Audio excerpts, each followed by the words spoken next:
Welcome to Career Tools. This week, interviewing for your own job. Yes, you might have to do it. Here we go.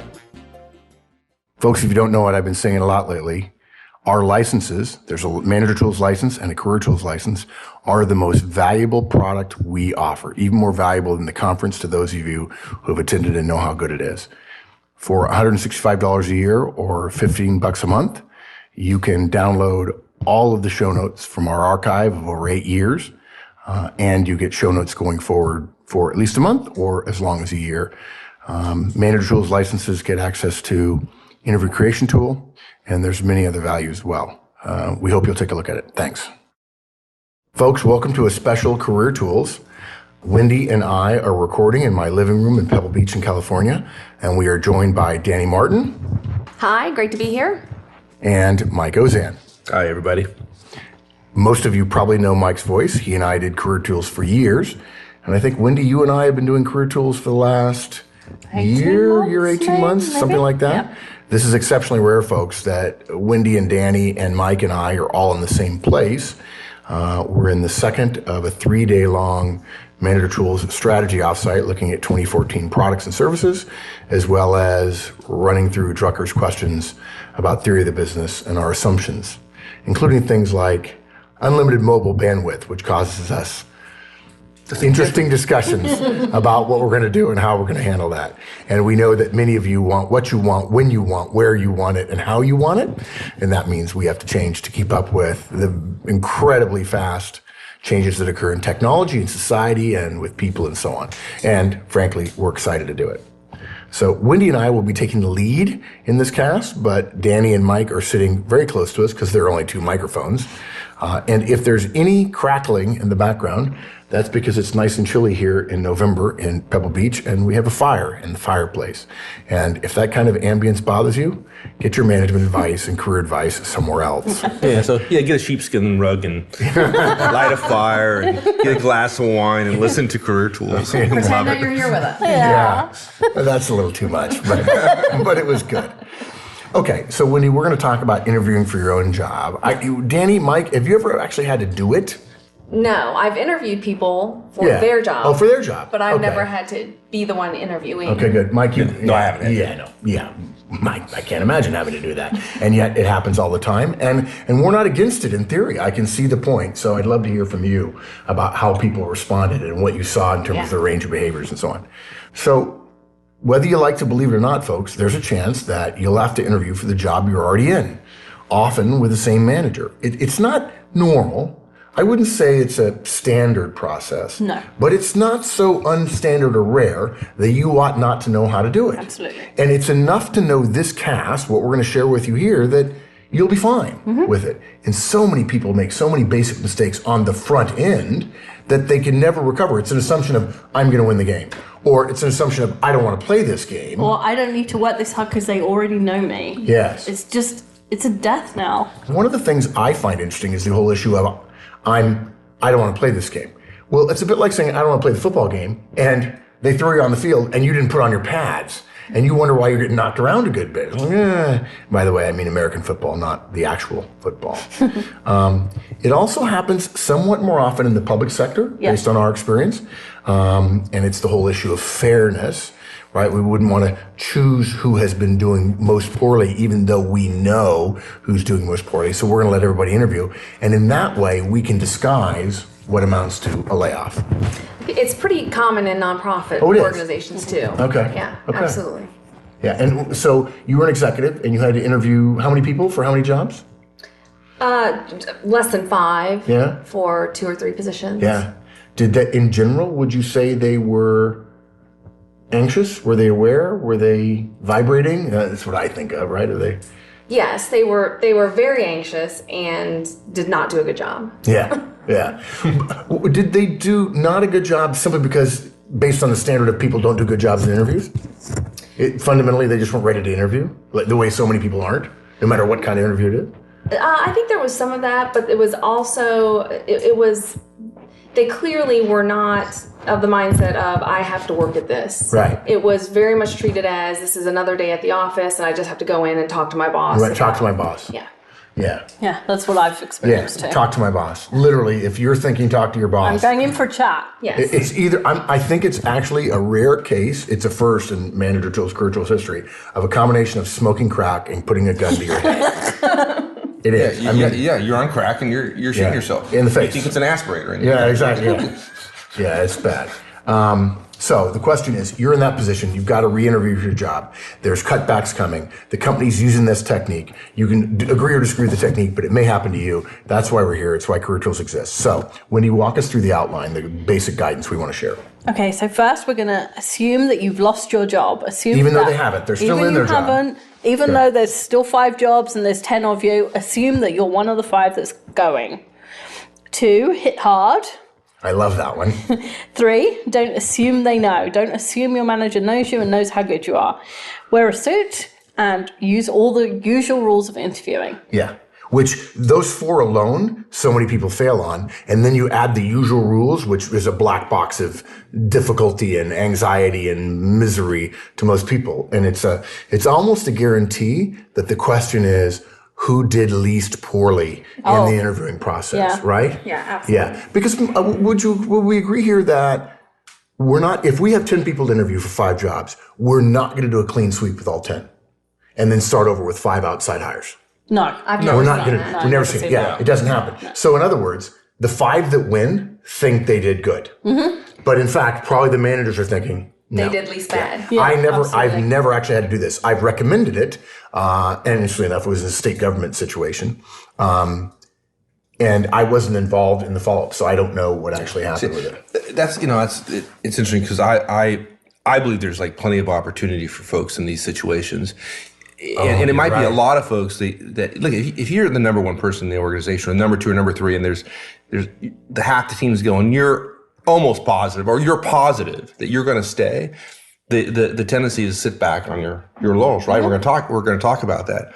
And even if you can't convince yourself to listen to our first rule, assume you've lost your job, then at least think about the impression you can make. The fact that their manager is going to walk away with an impression for you. And you can... There's a chance for a positive. There's a chance for... Absolutely there's a positive. Yeah. Like, I had no idea you were that good. Yeah, Like, and oh not my God. just keeping the job. That's right. Positive, but wow, you impressed me. That's right. And I've Even if you seen- distinguish yourself, even if all you do is distinguish yourself from the rest of the group. And I've seen situations where people did hit hard, and later, within 6 months, they were being put on lists for their bosses. for greater promote responsibilities, Well, Absolutely. I've had bosses say, I had no idea that person had that stuff on their resume because they'd inherited a team and they'd never seen the resume. Do you know, we did a cast on Manager Tools a while ago. It really could have been a Career Tools cast about inheriting an audience, how you handle inheriting an audience if there's multiple presenters.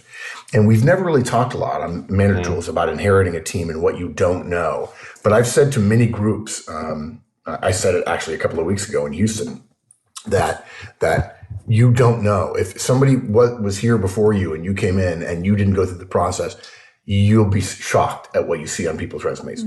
Probably on the plus side and on the minus side, but those pluses are big. And your file on people have got to include a resume, right? Yeah, there you go. Okay, good. All right, so let's walk through it. You say, assume you've lost your job. This is a preparatory state. You got to get some fear going, Absolutely. anxiety. You Okay? you don't want to be so scared that you're not doing anything, but you want your emotional state to be working at Yeah. as if you were going to be unemployed. And I got to tell you something, folks. Mike and I have conversations probably once a month about some of the people we know better than most of our listeners, our audience, our community, and some of them friends of ours. And we shake our heads. We get off a conversation that we're having with them. Maybe he and I are having dinner together somewhere, and we put somebody on the speakerphone. We listen for 5 minutes, and at the end of the call, we look up and say, "He doesn't get it." Yeah, he's Okay, on the toast. bubble. He's on the bubble. He doesn't know it, and he's giving us happy talk. And guys, assume you're on the bubble and on the wrong side of the bubble, because that happy talk, we've seen too many people. And I'll also admit, I've probably put some pinches, and I hope I put enough into the emotional bank account of these people, because I'm willing to pinch them and say, "You're smoking crack, dude. If you think you're okay, you're wrong." We've had this conversation so many times. And I'm willing to be the one to say, "Fine, think I'm a jerk. I don't care. But I'll be the one that scared the tar out of you enough so that you kept your job and your wife or husband can thank me." So yeah, we want that. We want a bit of even we want beyond eustress into distress a little bit. Yeah. And there's a bunch of ways that companies can lay people off, and they don't have to do this. They could have laid you off based on your performance, or first in, last out, or last in, last out, or the highest salary, or the oldest person in the team. There's a bunch of ways that companies can lay people off. And the fact that they're going through this process is giving you an opportunity to keep your job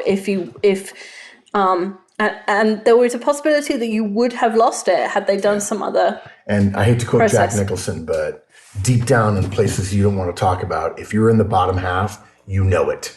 And this is an opportunity. And you can put yourself in the top half by the way you handle this interview, or you can react with fear in the form of flight, or in fear in the form of, I want to argue about the process we're going through. Yeah, we have a different process, which is the top half stay. That's not a process if you're in the bottom half that you want to advocate, because you don't want to have to interview. Okay? And there's a bunch of assumptions that people make that will enable them to stay, even if they're going through this process. So, my boss likes me. My boss is staying. We're mates. We work together for ages. Our kids go to school together, so I'll be fine.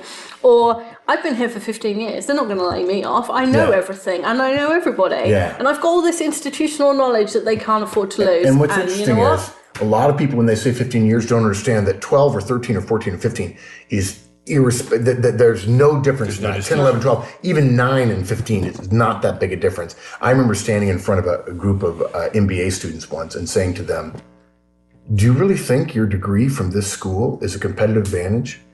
It's not at this school. Everybody has one.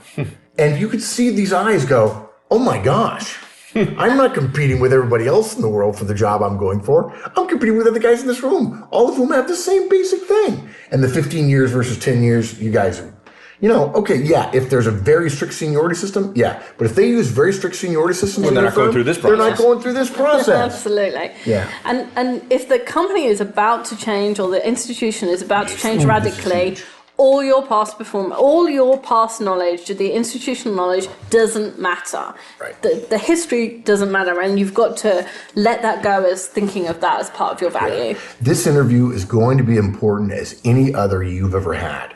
Okay? Between now and then, you've got to do the prep you need, both for the interview and for what could happen to you if you're laid off.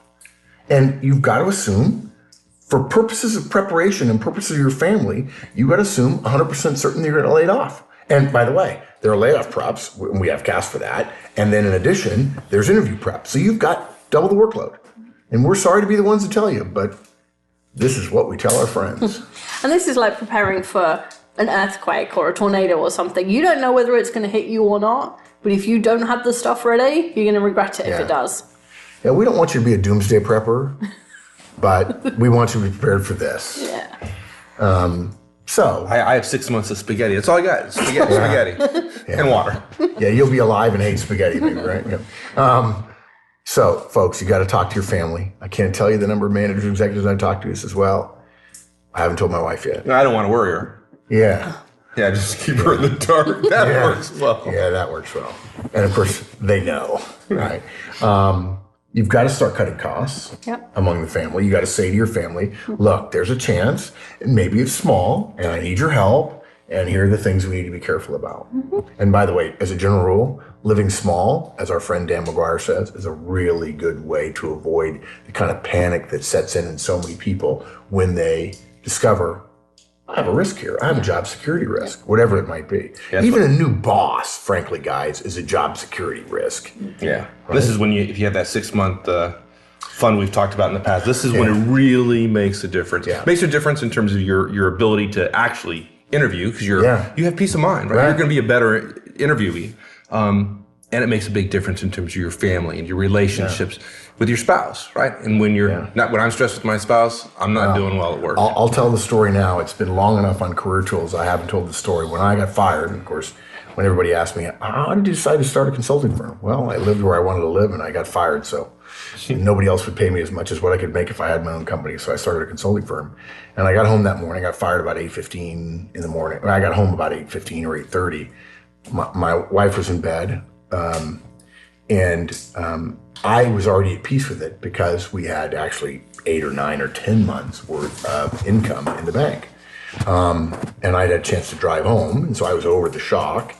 And folks, if you don't know, I wouldn't wish it on you, but at the same time, I almost hope you could go through being laid off or fired. I don't want to put your family in economic hardship, and I wouldn't recommend it if you don't have any savings or any backup. But the experience of getting fired and discovering, and Danny's nodding her head, it's happened to you too, right? Yeah. The experience of getting fired is a bit like being Indiana Jones in Raiders of the Lost Ark, where they're in the bar in Nepal or Kathmandu, and the bad guy pulls a gun, Indy reaches for his and he doesn't have it. The gun goes off and Indy immediately clutches his chest, knowing for certain that a bullet has pierced his heart and he's going to die. He looks down at his hands, wonder why he hadn't been shot, and then he looks up and Karen Allen, his girlfriend, has shot the other guy in the back of his head. And that's what it feels like to get fired or laid off, is like you think, oh my gosh, my life is over. And then you suddenly realize that your life is not over. And in fact, you're probably going to be just fine. My mistake was having enough time driving home to realize I'm going to be okay. And frankly, I'm probably going to start my own company and that'll be fine. But I got home, my wife was still in bed, and she says, what are you doing here? I said, well, actually, I got fired. And I said it, guys, I got to tell you, if you know me, I said it just like that. Well, actually, I got fired. And she looked at me and said, oh my God, what are we going to do? And I don't recommend this to you, but my answer was relatively offhand. And I said, well, I don't know about you, but I'm going to get a cup of coffee. This is not what my spouse wanted to hear. You've gotten a lot wiser. Yeah. I must say. Yeah, and that is why we often say that the group that hates managers the most is the spouses of their directs. In any event, so start saving. You've got to get your resume ready, and we have a podcast for that. You've got to reach out to your network. If you're not facing this now, use this cast as a reminder to warm your network up. We've got casts about that. We're not asking you to become a networker. Listen to the Building a Network cast, and you'll discover it's an ethical way. It's a professional way. It's the right way to create a network. And when I say network, we just mean friends and associates who care about you, stay in touch with you, so that when you need a favor, it is not a cold call. Because cold call favors end up like rocks in the pit of your stomach. And a warmed up relationship will get you a resume and a referral and all kinds of things. And you're going to probably have to it's fair to say we want them to start an active search. Absolutely. Simply because they're on the bubble? Because they literally do not know whether or not it's going to be them or someone else.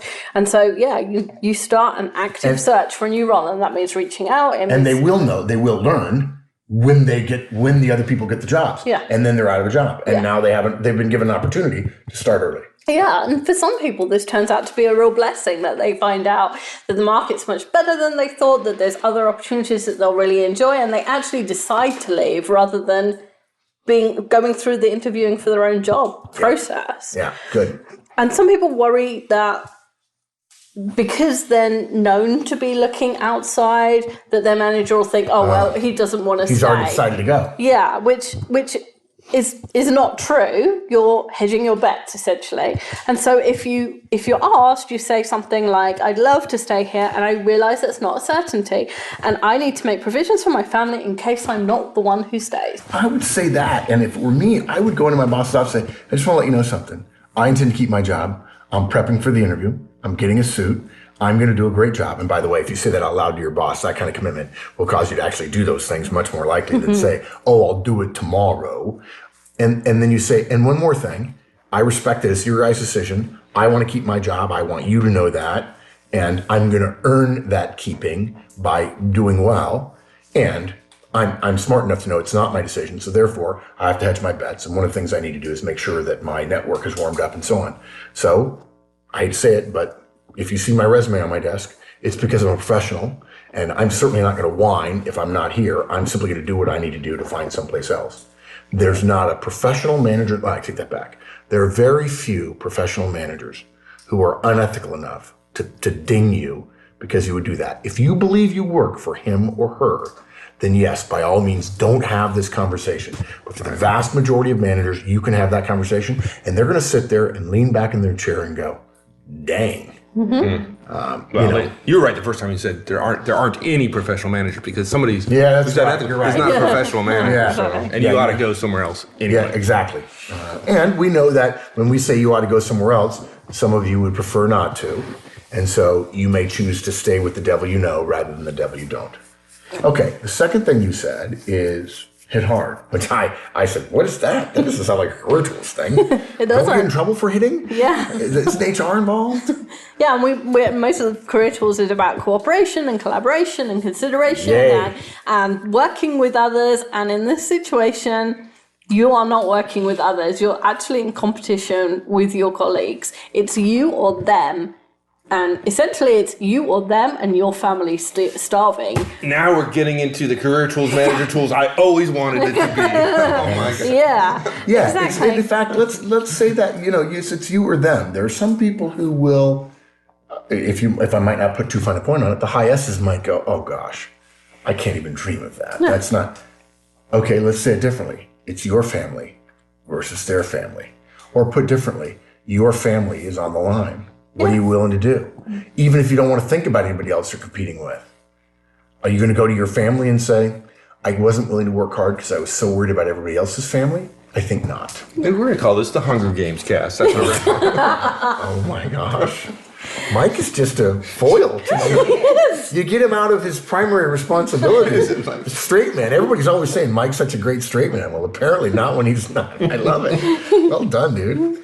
Okay, And so if you are thinking, well, it's okay if I lose my job. I've got a 6 month savings. If somebody else gets the job, I'm okay with that. I think they're better than me, and my family will be okay because we've got 6 months savings. In 6 months, if you're still unemployed, you don't have 6 months savings anymore, and it will be your family. Yeah. So if you can't put yourself in the mindset right now, think about 6 months hence. yeah. It's hard to say, guys, but let's be honest. Where it is a zero-sum game, in other words, where 5 win and 5 lose, it's fair to say the right approach is to disregard everyone but you and your family. It's a bit like your boss has announced in advance you're going to be in a car wreck. And you can put on your seatbelts, and you can slow your speed, and you can double-check the cars around you, or you can keep doing what you're doing. Your call. And, seatbelts are like 6 months worth of income. Yeah. Right? Yeah. Okay. The other thing that I find, this is the thing that I find is much more prevalent beyond just interviewing, the assumption that they know. And I tell people this all the time about their careers, that when I tell people about interviewing, I say, you don't get credit for what you know. You don't get credit for what you've done. You only get credit for what the recruiter thinks you've done. And the only way they're going to know that is based on what's on your resume and what you tell them in the interview. So they're getting a wicked small slice of your life that's completely unfair. Well, that's true at work too. Your boss doesn't know everything you do. In fact, we joked at Manager Tools that we get accused of suggesting micromanaging techniques. Nothing could be further from the truth. The idea that an assertive, hands-on management is micromanagement only proves that the average manager in America isn't doing his or her job and is so laissez-faire. They're not in charge. They don't know what's going on. Your manager doesn't know what you do and how well you do it. I say that to 80% of the people who are listening to this cast right now. He or she doesn't know. And frankly, unless you could score them as a 9 or a 10 in a relationship with you based on their behaviors, not based on how you feel about them, based on what they do to learn about you, they don't know what you're doing. And if you assume they know, again, smoke and crack. Crazy. Yeah. Danny said it earlier, but this is the most serious failing I've ever seen that I consistently saw in internal interviews. You can't be given credit for something you don't say in the interview. That's the whole point. The interview is a closed system, and you get points, whether they're using an actual point system or whether it's kind of the mental thing that some hiring managers do. You get points for the things you say in the interview. You don't get points for the thing you did yesterday that your manager knows about, and he's interviewing you today. If you don't mention it, you don't get credit for it. Right. It's a completely closed system. And so you can't go in with this like half-hearted, I'm kind of shy, I can't brag about it because he's my manager. The last thing I would be is a braggart. Yeah. Right. Because it's my manager and he knows me. Right. And so I can't say all those things. In fact, didn't you help Drake, my son, in interviewing and in developing his resume? He said several times, well, I don't want to tout that. I don't want to brag. Yeah. There was sort of that theme to the conversation. Absolutely. Yeah. Isn't there also part of the interview, though, that's beyond demonstrating skills and what you've done in your experience, but also the manager wanting the person who wants the job, Oh, right? I mean, absolutely. the attitude that, like, I want this job, right? Yeah. This may be a good point for you to talk about your experience. So we're talking about the manager Yeah. interviewing. It's a closed system. So what did you tell us about it? I actually have had folks that I was managing, directs of mine who I was interviewing, not just assume that I knew stuff, but tell me that I knew the situation they were describing. So I would ask them a question and they would use an example from their recent work and say, well, as you know, da da da da da. And you know how that turned out. And literally leave you to work up the sentences that they should be saying out Right. loud in Right. your own head. Right. Your head And in going, fact, "Yeah, it you wasn't may or that may good." not, and you may or may not have known, but regardless, the offhandedness of the comment Right. is, if you, now you tell me, here's what I was going to say, disrespectful of the process.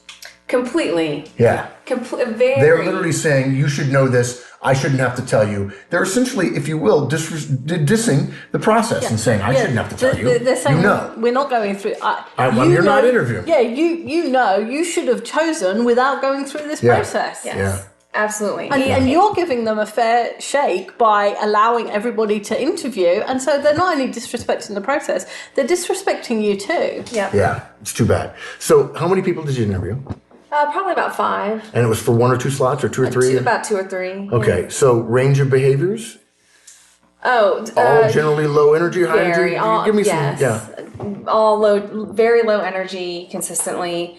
1 or 2 very clearly not respecting that this was a legitimate process to go through. Right. Some out and out in the interview saying to me, I can't believe I have to interview for my job.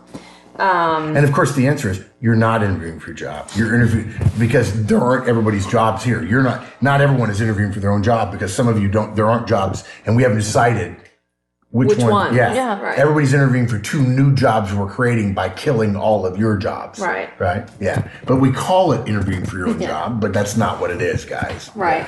We're going to wipe this slate clean and give new That's a slots. good mindset for somebody to think about when they're in that interview, right? Yeah. And fair to say, it's safe to assume that when they act as if the process is not ethical or not reasonable, that they therefore then stink in the interview because every Correct. minute they spend whining about the process is a minute they're not telling you how good they are. Correct. And because they're so dismissive of the process, they don't take the time to prepare for it. Exactly. I didn't Yeah. get a single resume. None of them even gave me a Wow. resume. They Yeah. just filled out the internal paperwork that they were, required to, Yeah. which did not require a resume.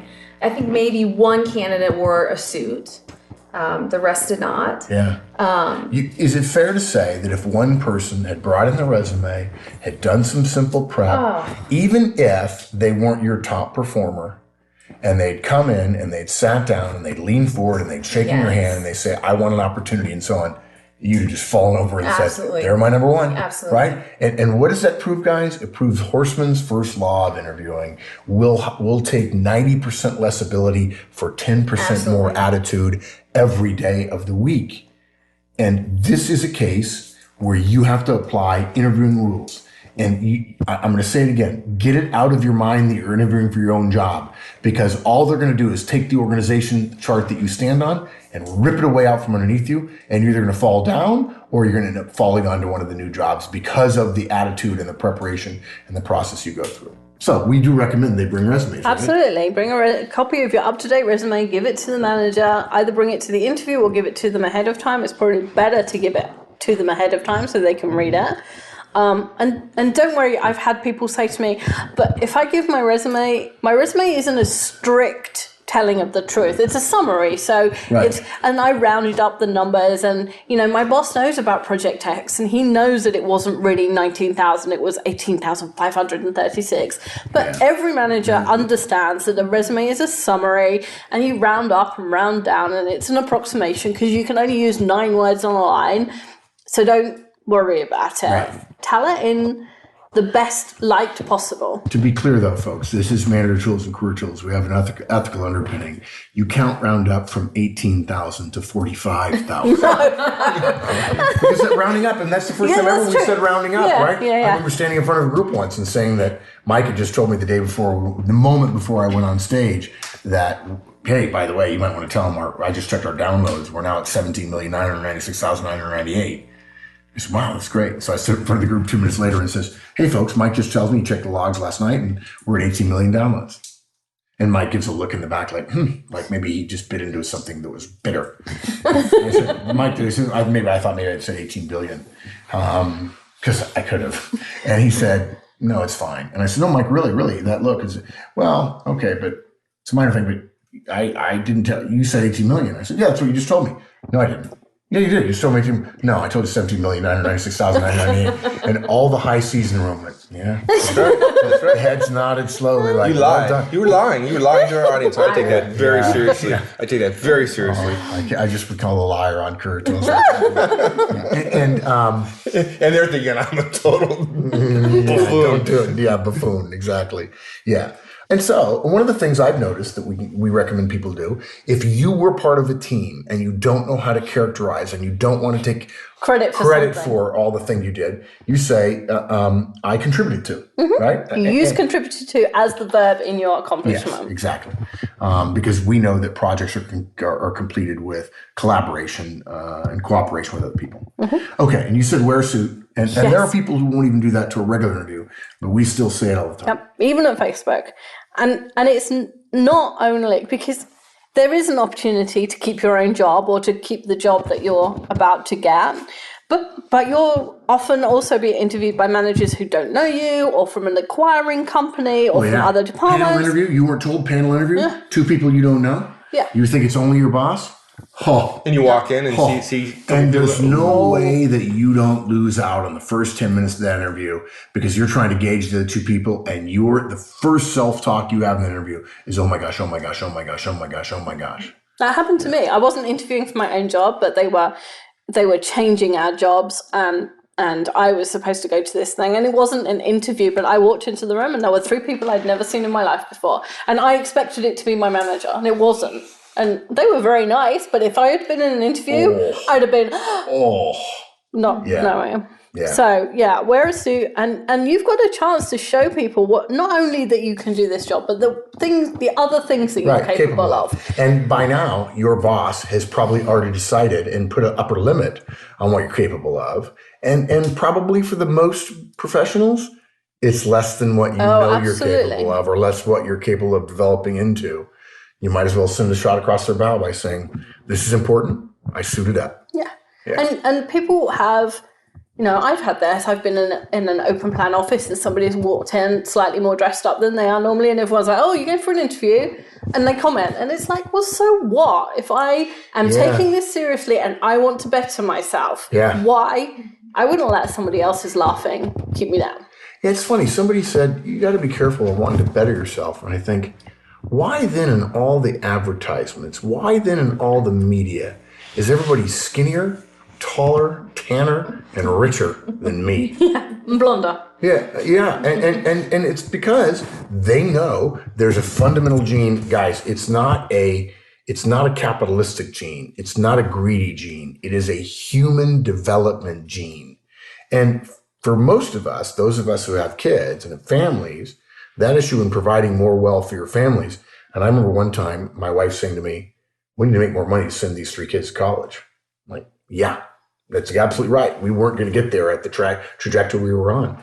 If somebody were to laugh at me, I would encourage you guys to think that laughter is born of fear, right? They can't beat you, or they realize you've beaten them, and so they're going to try to tear you down. It's like the crab that tries to crawl out of the pot, and the other crabs grab it and try to pull it back in. Yeah. And for the Australians, they call it tall poppy syndrome. Tall poppy. Oh, yeah, I've heard it. Yeah. Tall poppy. Yeah. And you know what? Be the tall poppy. Yeah. Run the risk of the scythe. You can see further. Okay. Last thing is you said use all the usual rules, which I assume you mean interviewing rules. Yeah. So all the usual things on all the other casts, on the interviewing series that we say about interviews and being successful at interviews, including scoping out the location, even if it's a building that you go to regularly. It might not be a room you go to regularly. They might have changed it if you're changing hands. There's all sorts of things. And folks, I'll give you a clue. If you don't know what Wendy's 8-minute rule is, you're not prepared for the interview. I'm not going to tell you what it is. I will say this. We don't promote our products all that much. I'm sure we had an ad at the beginning of this cast. We don't promote them all that much. But there will people who will tell you, they will argue with me that licenses are the best value. They will say interviewing series is the best value. Yeah. It's $150 versus $1,000 for a conference. And we don't teach interviewing at a conference, of course. But those 15, soon to be many more casts, it's everything Wendy and I know from years and years of helping thousands of people get jobs. And you don't need it, but it will be helpful. And if you are in a search for a while and your money runs out, you're going to be unlikely to be able to afford the interviewing series. If you're employed now, it might be a really good investment to keep your job. And once you've got it, it's free for the rest of your life. I suspect for many of you, you know that at some level, deep down where you don't want to talk about, that interviewing is a bit like Horseman's Christmas rule. Anything you really value, and for many people in the world, the Christmas holidays are valuable to them, time with family, time to celebrate, and that you do rarely, as in once a year, you suck at. Everybody goes through the holiday season, goes, glad that's over, and geez, I'm wiped out, tired every day, every Friday night, every Saturday night of the holiday season. This is what's happening to you. It's been a while since you interviewed. Maybe your resume is not updated, and it'll take you 2 weekday nights to get your resume updated. We've got a cast for that. It's free. We've got the resume workbook as well. And you've got to go through this process, and it will remind you, if you get to keep your job, hopefully, that let's not have the Christmas rule apply again. Let's not go through that panicky experience. You're going to have to show energy and enthusiasm in the interview. And if you walk in unprepared, it's really hard to do that. We see through it. Wendy and I have interviewed thousands, tens of thousands, safe to say tens of thousands. Yeah, between us, definitely. Yeah. All the usual rules, every single one of them. Close, know how to chit chat, know what the big questions are, know how to ask their questions, know how to study the information in advance, know how to follow up, know how to write a thank you note, know how to send a follow-up email, the whole schmear. And if I just said something you don't know about, that means you're not ready. Okay.